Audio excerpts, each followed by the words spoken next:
अनुरोध करती हूँ। और हमारे बीच में मैं तो चाह रही हूँ कि विनोद भाई साहब अपनी गुणता को प्रेजेंट करें, क्योंकि कहा जाता है कि 100 पर एक भारी। आज हम सब लोग नारी जो हैं बहुत भारी पड़ रही हैं, लेकिन मुझे मालूम है कि क्या बोलूं मैं, विनोद जी को सभी गुणों की खान है, तो हम लोग पे वे भारी ही पड़ेंगे अपने विचारों और अनुभूतियों से। सादर नमन करती हूँ मिश्र जी।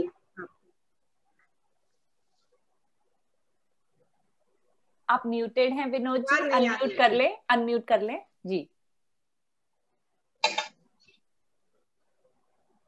जी धन्यवाद, स्वागत है आदरणीय मीरा जी। सबसे पहले तो पूरी मातृसत्ता को प्रणाम। आज कल है अंतर्राष्ट्रीय महिला दिवस। बिल्कुल ठीक कहा नीलू गुप्त जी ने, एक नहीं मात्राएं नर से भारी नारी। हमने कभी उस सत्ता को चुनौती ही नहीं दी, क्योंकि अगर नारी नहीं होती तो पुरुष होता ही नहीं। खैर ये अलग बात है कि पहले मुर्गी के पहले अंडा, लेकिन हमारे यहाँ तो हम उस देश के रहने वाले जहाँ कहा जाता है कि कुपुत्रो जायेत क्वचिदपि कुमाता न भवति। पुत्र कुपुत्र हो सकता है लेकिन माता कुमाता नहीं होती। तो हम उस मातृ देश के हैं, तो इस पर तो कुछ कहने की जरूरत ही नहीं है। और इतनी बहनें और नई पीढ़ी की बेटियां देख रहा हूँ, अनीता बिल्कुल खुशमिजाज जुड़ गई हैं। तो और मीरा जी बड़ी विनम्रता से कह रही थी कि मेरे बहुत कम समय के निवेदन पर आप लोग इकट्ठे हुए। बुलाने का भाव होना चाहिए, मैं तो ये मानता हूँ। मुझे वो एक शेर याद आता है, संभवतः गालिब का है कि मेहरबान हो के बुलाओ चाहे जिस वक्त, मैं गया वक्त नहीं हूं कि फिर आ न सकूं। तो हम लोग गया वक्त नहीं है, इसलिए ना आने की तो। और दायित्व तो ऐसा है कि कभी भी हाथ में फूल अच्छा दे दीजिए, हाथ जोड़ के बैठ जाएंगे। इतना महत्वपूर्ण अवसर है कि इसमें जुड़ना मेरे लिए भी गौरव की बात है। हम लोग जब कविताएं पढ़ रहे थे तो कविताएं हम उस देश के हैं जहाँ कविताएं पढ़ी जाती हैं, सुनाई नहीं जाती हैं। ये कविता का गुण है। और एक अच्छी कविता जो दुखों से निजात दिला दे और लिखी ना लगे। अब आपको ताज्जुब होगा कि लिखेंगे तो जी नहीं, लिखी नहीं लगनी चाहिए, कही हुई लगनी चाहिए। लगे कि कविता कही जा रही है, और गाई हुई भी नहीं लगनी चाहिए। लेकिन बुरे दिनों को पहचाने और आशावादी स्वर का उद्घोष करे, ऐसी कविता चाहिए हमें। बहुत बढ़िया। और कविता अविश्वसनीय न लगे, बिल्कुल अविश्वसनीयता से इतर हो, और विनम्र विश्वास पैदा करे, व्याकुलता भी पैदा करे, बेचैनी भी पैदा करे।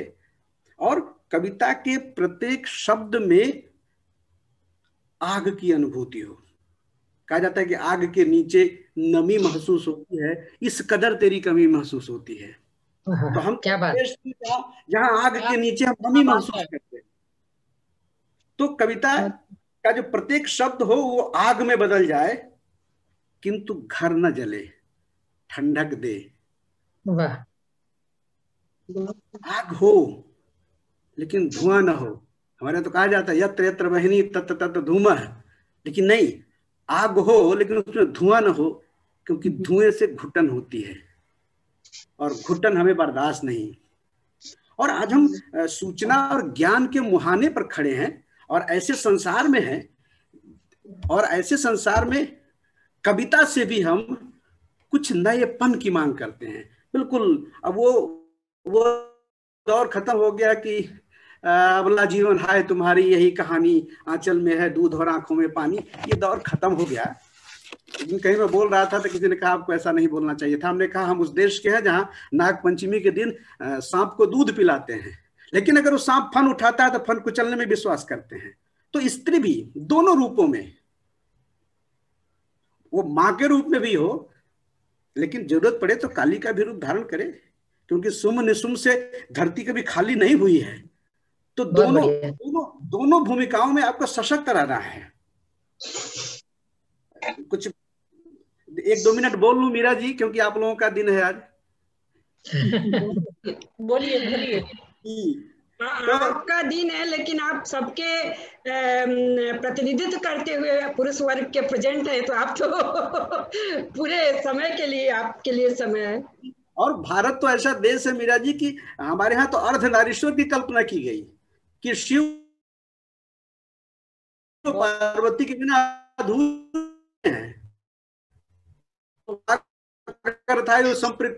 तो कुछ पंक्तियां हैं कि अजनबीपन का तर्जुमान भी था, अजनबीपन का तर्जुमान भी था, वही रिश्ता जो दरमियान भी था। अजनबीपन का तर्जुमान भी था, वही रिश्ता जो दरमियान भी था।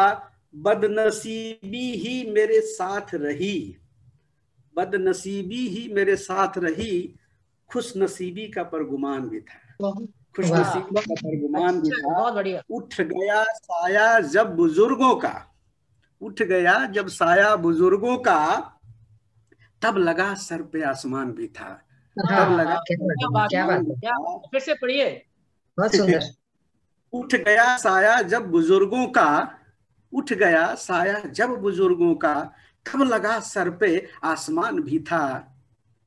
बोलना है मना यह कहने को, बोलना है मना यह कहने को, बोलता वक्त बेजुबान भी था, बोलता वक्त बेजुबान भी था। बहुत बढ़िया, बहुत बढ़िया, बहुत बढ़िया। जिंदगी उसकी थी दरहम बरहम, जिंदगी उसकी थी दरहम बरहम, हंस के मिलता था परेशान भी था, हंस के मिलता था परेशान भी था। क्या बात है, क्या बात। इस जमाने में लोग कहते हैं, इस जमाने में लोग कहते हैं, गया वो दौर जब इंसान भी था, गया वो दौर जब इंसान। क्या दर्द है, क्या दर्द है। सिर्फ फसलें न थी तबाही की, सिर्फ फसलें न थी तबाही की, खेत में खौफ का मचान भी था, खेत में खौफ का मचान भी था। अजनबीपन का तर्जुमान भी था, वही रिश्ता जो दरमियान भी था। बहुत बहुत धन्यवाद, और एक बार फिर बधाई इस कार्यक्रम के लिए, और पूरी मातृसत्ता को, नारी सत्ता को कोटिशा प्रणाम। और मैं बार बार कहूंगा कि आने वाली सदी आपकी सदी है, 21वीं सदी दुनिया भर की महिलाओं को समर्पित, मातृसत्ता के लिए, स्त्री सत्ता के लिए, और क्योंकि उसके बिना तो फिर बात बनती नहीं है। इसलिए अब जी अबू सब पुरानी कविताओं को दोहराने की जरूरत नहीं है। भारत वो जमाना खत्म हो गया। कैसे कविता का दौर भी देखिए ना, प्रसाद तक आते आते कविता दूसरे रूप में आती है। बिल्कुल प्रसाद समानांतर ले आके बात करते हैं, कहते हैं आंसू के भीगे अंचल पर मन का सब कुछ रखना होगा, तुमको अपनी स्मृति रेखा से यह संधि पत्र लिखना होगा। संधि बराबर में होती है, बिल्कुल। तो स्त्री पुरुष के अंतर को प्रसाद खत्म करते हैं। वही प्रसाद कहते हैं कि नारी तुम केवल श्रद्धा हो, विश्वास रजत नग पग तल में, पीयूष स्रोत सी बहा करो जीवन के सुंदर समतल में। अगर स्त्री जीवन में नहीं है तो जीवन में समतल कभी आ ही नहीं सकते, या तो ढलान या तो चढ़ाई।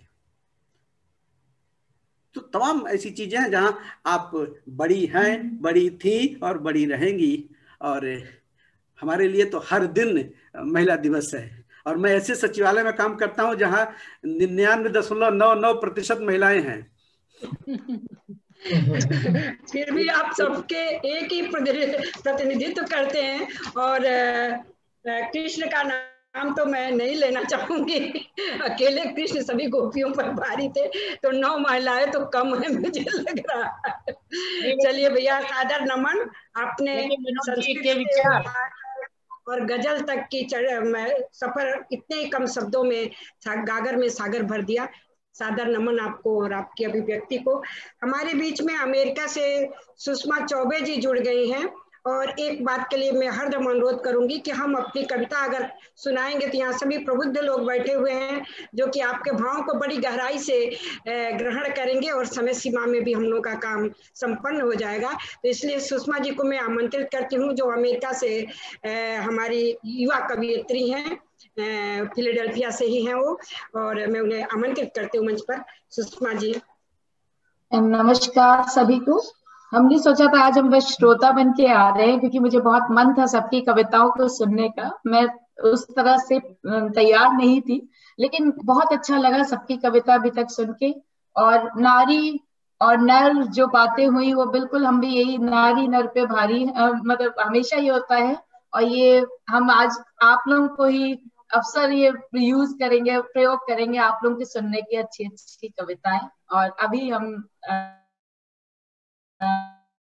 ऐसी नारी आप सबको वो करते हैं, शुभकामनाएं देते हैं। और नारी हमेशा ही ऊपर रही है, चाहे वो घर पे हो या बाहर हो, वो दिखे ना दिखे, लेकिन नारी का स्थान हमेशा ऊपर है भगवानों में। माँ तो नारी हमेशा ऊपर है, और नर के बिना वो कुछ नहीं कर सकते, दोनों बराबर है। लेकिन नारी को इसलिए बार बार बोला जाता है क्योंकि नारी के बिना भी कुछ नहीं हो सकता। तो आप सबको मेरा नमस्कार। बहुत बढ़िया विचार है बेटा, बहुत बढ़िया विचार। बहुत अच्छा सुषमा चौबे। और हमारे बीच में एक और पुरुष अमित कुमार जी उपस्थित हैं, उन्हें मैं सादर नमन करती हूँ। और अमेरिका से ही डॉक्टर विशाखा ठाकुर दिखाई दे रही हैं। आप अपनी कविताओं से इस मंच को कृतार्थ करिए, विशाखा जी।